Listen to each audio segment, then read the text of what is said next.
J'ai effectivement deux remarques. Une première, quand même, puisque nous voyons... Alors, le rendu acte, il faut avoir conscience, c'est quand même des petites lignes avec des petits chiffres de finalement tout ce que vous avez fait entre les deux conseils municipaux, et nous sommes censés en prendre acte rapidement, comme ça, sans que personne ne le voie. Il y a quand même, dans ces petites lignes et dans ces petits chiffres, vous faites l'achat quand même de gasoil routier, vous faites l'achat de la bagatelle de 79 000 litres de gasoil routier, qui correspondent, selon ce que les services nous ont fourni suite à la commission, à 96 véhicules qui vont de la Clio, Modus, Kangoo, Trafic, Camion Plateau, donc diesel.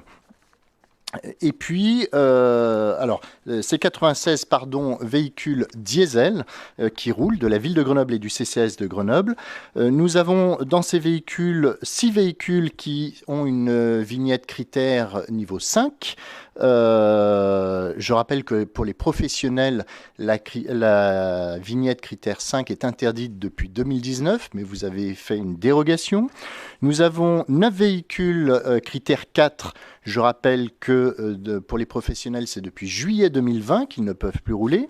Et nous avons 14 véhicules critère 3 qui, eux, sont interdits à partir de juillet 2022. Et encore, vous demandiez que ça aille plus vite. Par démagogie, vous en vouliez encore plus. Mais la ville de Grenoble, là, depuis le dernier conseil municipal, a quand même fait l'achat de 79 000 litres de gasoil pour ces 96 véhicules. Et je ne parle pas de la cinquantaine de balayeuses, laveuses, tondeuses autoportées qui, eux, utilisent du gasoil non routier, puisque vous avez fait l'achat pour ceci de 41 000 litres de gasoil non routier. On sait bien aussi que les balayeuses, laveuses, tondeuses autoportées diesel ne polluent rien du tout. Voilà. Donc ça, c'était quand même la première remarque dans les petites lignes. Juste pour rebondir sur la réponse de M. Fristo. Je suis désolé, il ne s'agit pas de faire croire n'importe quoi. J'ai les plaques d'immatriculation, si vous voulez, des véhicules. Il s'agit de Kangoo, de 308, de Laguna, qui effectivement ne respectent pas ou ne respectent pas les règles que vous avez posées et ne respecteront pas, en tout cas au mois de juillet, les règles que vous avez posées. Donc, vous pouvez dire ce que vous voulez, mais ça, c'est un fait. Et toutes les plaques d'immatriculation y sont avec la dénomination des véhicules. Alors, vous pouvez avoir des beaux résultats, vous pouvez en être fier, n'empêche que ça reste un fait. Vous ne pouvez pas dire le contraire.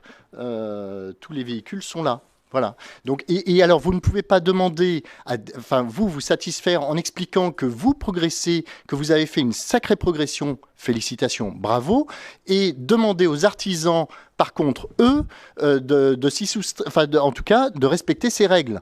C'est-à-dire que eux aussi peuvent avoir droit à cette capacité à progresser de façon progressive, excusez-moi du langage, des éléments de langage. Et alors, vous pouvez encore moins demander aux particuliers, notamment aux classes moyennes, d'aller encore plus vite et de faire ce que vous n'êtes pas capable de faire au niveau d'une collectivité.